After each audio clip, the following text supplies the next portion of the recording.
যে নারী রান্না করার সময় তিনটি কাজ করবে ওই নারীর কপাল খুলে যাবে। আল্লাহ পাক রব্বুল আলামিন ওই নারীকে সম্পদশালী বানিয়ে দিবেন। আল্লাহ পাক রব্বুল আলামিন ওই নারীর ঘরে বরকত নাজিল করবেন।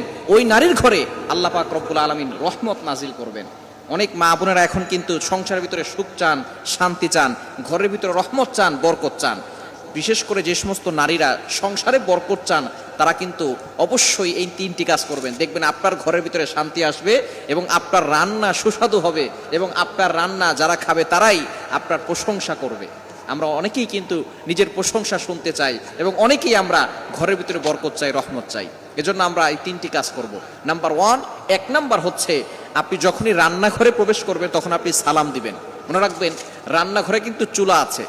এই চুলা, গ্যাসের চুলা বলেন আর যেই চুলাই বলেন, এই চুলা থাকার কারণে যখন আপনি রাতের বেলা সেখানে থাকেন না, এখানে কিন্তু জিন জাতি থাকার সম্ভাবনা আছে। এই জন্য যখনই আপনি রান্নাঘরে ঢুকবেন তখনই সর্বপ্রথম এক নাম্বার কাজ করবেন, সালাম দিবেন, আসসালামু আলাইকুম ওয়া রাহমাতুল্লাহ। কেউ থাকুক আর না থাকুক, ঘরে যখনই প্রবেশ করবেন, যদি ঘরে কেউ নাও থাকে তারপরে সালাম দিবেন, কারণ ঘরের ভিতরে অনেক সময় শয়তান থাকে। আপনার সালাম দেওয়ার কারণে সেই শয়তান সেখান থেকে বের হয়ে যাবে। শয়তান আপনার ঘরের ভিতরে আর বসবাস করতে পারবে না, সেখান থেকে শয়তান বের হয়ে যাবে।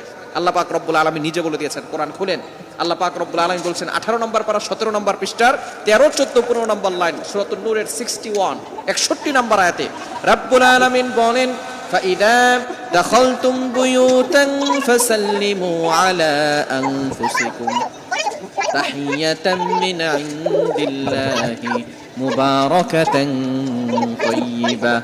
যেই ঘরে ঢোকার সময় কোনো ব্যক্তি যদি সালাম দেয়, আল্লাহ পাক রব্বুল আলামিন ওই ঘরের ভিতরে বরকত নাজিল করেন। আল্লাহ পাক রব্বুল আলামিন পবিত্র রিজিক সেখানে দান করেন। এজন্য এক নম্বরে নারীরা, মা বোনরা যারা রান্নাঘরে যাবেন সর্বপ্রথম সালাম দেওয়ার দরকার আছে না নাই? মা বোনদেরকে এটা শিখিয়ে দিবেন, আপনারা বাসায় গিয়ে মেসেজ পৌঁছে দিবেন।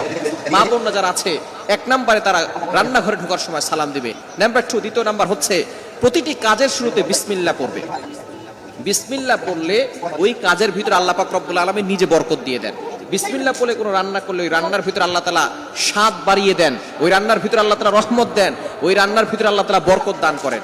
কিন্তু বর্তমান আমাদের সমাজের ম্যাক্সিমাম নারীরা রান্না করার সময় ডিজে গান শুনে, রান্না করার সময় হিন্দি গান শুনে, ইংলিশ গান শুনে, তারা ড্যান্স করে আর রান্না বান্না করে, যার কারণে ঘরের ভিতরে কোনো বরকত থাকে না। খবরদার, গান শুনবেন আর রান্না বান্না করবেন আর চিন্তা করবেন ঘরের ভিতরে বরকত নাই কেন।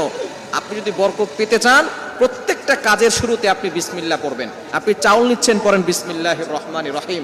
চাউল ধৌত করতেছেন, বলেন বিসমিল্লাহির রহমানির রহিম। মাছ কাটতেছেন, বলেন বিসমিল্লাহির রহমানির রহিম। আপনি গোশত ধৌত করতেছেন, বলেন বিসমিল্লাহির রহমানির রহিম।